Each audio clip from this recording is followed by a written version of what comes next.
Kisah awal mula penciptaan Nabi Adam. Ketika Allah hendak menciptakan Nabi Adam, Allah berfirman kepada bumi, "Sesungguhnya aku akan menciptakan makhluk dari tanahmu. Nantinya sebagian dari mereka patuh kepadaku, dan sebagian lainnya ada yang durhaka. Barang siapa yang taat, akan aku masukkan ke surga, dan barang siapa yang membangkang ia akan ku masukkan ke neraka." Kemudian Allah memerintahkan kepada malaikat Jibril untuk mengambil segenggam tanah dari bumi. Ketika Jibril datang, bumi langsung bersumpah dan berkata, "Demi Allah, jangan engkau mengambil bagian dariku, jika hanya untuk menjadi bagian ahli neraka." Hal ini menjadikan malaikat Jibril kembali, ia tidak menjadi mengambil tanah bumi. Ia bermunajat kepada Allah, "Wahai Tuhanku, bumi telah bersumpah dan berlindung dengan namamu. Aku tidak jadi untuk mengambilnya." Kemudian Allah memerintahkan malaikat Mikail untuk mengambilnya, tetapi ia juga tidak berhasil, karena sumpah bumi yang diucapkan padanya. Pada akhirnya Allah memerintahkan malaikat Israel. Sesampainya di bumi, Israel menancapkan tombaknya sehingga bumi berguncang. Ketika tangan Israel hendak mengambil tanahnya, bumi kembali bersumpah sebagaimana ia bersumpah kepada malaikat Jibril. Malaikat Israel menjawab, "Wahai bumi, perintah Allah lebih baik untuk dilaksanakan daripada sumpahmu." Israel meneruskan untuk mengambil tanahnya. Ia ambil tanah dari 4 arah bumi, dan juga mengambil tanah dari bagian gunung dan bagian dataran rendah. Ketika usai, tanah itu ia bawa ke hadapan Allah. Allah berkata kepada Israel, "Mengapa kamu bisa mengambil? Bukannya bumi sudah bersumpah dan berlindung dengan namaku?" "Wahai Tuhanku, perintahmu lebih wajib dipatuhi, dan aku hanya takut kepadamu." Mendengar jawaban malaikat Israel, Allah berkata kepadanya, "Kalau gitu engkau aku jadikan malaikat pencabut nyawa dari para makhluk. Sebelumnya tidak ada satupun malaikat yang bertugas untuk mencabut nyawa." Allah memerintahkan Israel untuk meletakkan tanah tersebut di pintu surga, yang kemudian diambil oleh malaikat Ridwan untuk mencampurnya dengan air telaga dari surga. Setelah dicampur tanah itu dibiarkan selama 40 tahun sehingga mengeras menjadi tanah-tanah liat. Kemudian dibiarkan 40 tahun lagi, sehingga dijadikan bentuk jasad yang baik. Imam As-Salabi berkata, ketika tanah Adam telah dicampur, Allah menghujaninya dengan air kesedihan selama 40 tahun. Kemudian disusul air hujan kebahagiaan selama tahun penuh. Hal inilah menjadikan kebanyakan manusia di dunia lebih banyak berduka daripada bahagia. Setelah semua proses selesai, Allah menampakkan bentuk fisik Nabi Adam. Tingginya sekitar 60 zirok, dan ia diberikan 360 urat besar, dan 240 urat kecil, 12 ruas-ruas, dan di kepalanya terdapat 7 lubang. Sungguh Allah zat sebaik-baiknya pencipta.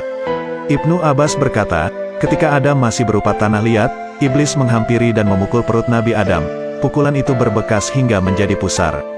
Penyebab iblis memukul pusar Nabi Adam, ia ingin tahu apakah Nabi Adam bisa dimasuki apa tidak.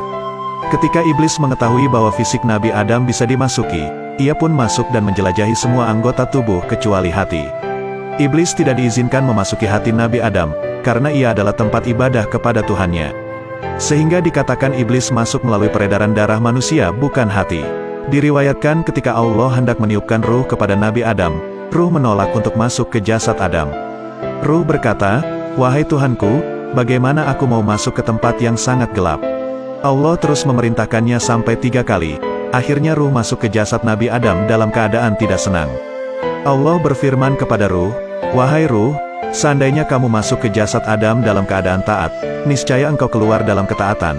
Tetapi aku sudah mengetahui bahwa engkau akan masuk dalam keadaan terpaksa dan keluar juga dalam keadaan terpaksa." Ketika ruh masuk melalui otak Nabi Adam, ruh berputar-putar selama 100 tahun. Kemudian ia turun kepada 2 mata Nabi Adam. Kedua mata Nabi Adam pun terbuka, dan ia mulai melihat jasadnya seperti tanah liat yang mengering. Kemudian ruh turun lagi ke 2 lubang dalam hidung Nabi Adam. Hidungnya pun bisa menghirup udara, mulai sejak itu ia pun bernafas. Ketika itu juga ia bersin. Kemudian Allah mengilhamkan kepadanya untuk mengucapkan Alhamdulillah setelah ia bersin.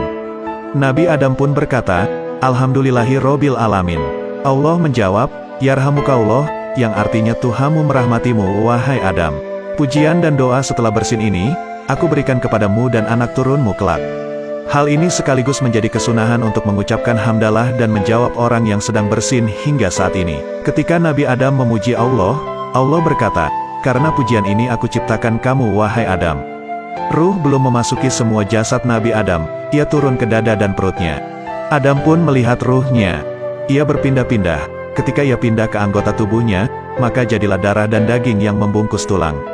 Ruh terus turun ke lutut Nabi Adam. Nabi Adam tergesa-gesa untuk berdiri, tapi ia tidak mampu, karena ruh belum seutuhnya menyebar ke seluruh tubuh.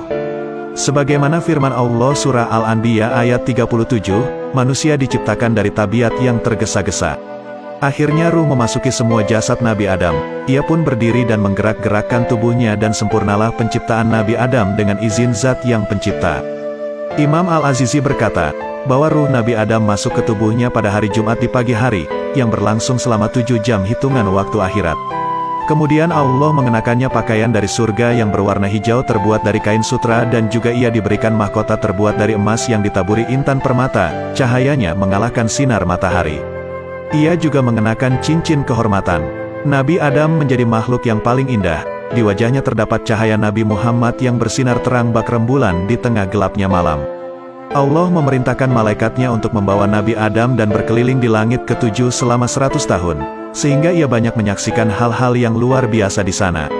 Kemudian Allah mengajarkan Nabi Adam semua nama-nama benda yang diciptakan sebagaimana dalam Al-Quran. Dan Allah mengajarkan semua nama-nama benda kepada Nabi Adam. Dengan itu, Nabi Adam mengetahui semua nama-nama benda yang Allah ciptakan, sebagai bukti bahwa Nabi Adam makhluk yang sangat mulia.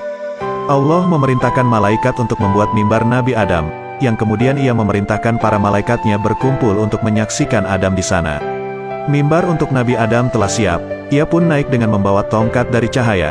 Kejadian ini juga terjadi pada hari Jumat ketika matahari sudah tergelincir. Nabi Adam memulai ucapannya, "Assalamualaikum warahmatullahi wabarakatuh." Wahai para malaikat Allah, para malaikat pun menjawab salam Nabi Adam, "Waalaikumsalam warahmatullahi wabarakatuh." Wahai kekasih Allah. Allah berfirman kepada Nabi Adam, "Wahai Adam, salam ini merupakan penghormatan bagimu dan juga kepada anak turunmu kelak hingga hari kiamat." Ketika Nabi Adam telah mengucapkan salam, ia memuji Allah dengan berkata Alhamdulillah. Hal ini juga menjadi salah satu bagian pokok dari khutbah hingga kini. Nabi Adam menjadi orang yang pertama kali berkhutbah pada hari Jumat. Malaikat yang dulu pernah melayangkan protes kepada Allah tatkala manusia ingin diciptakan dengan mengatakan, "Mengapa engkau hendak menjadikan manusia sebagai khalifah di bumi, padahal ia akan membuat kerusakan dan saling menumpahkan darah?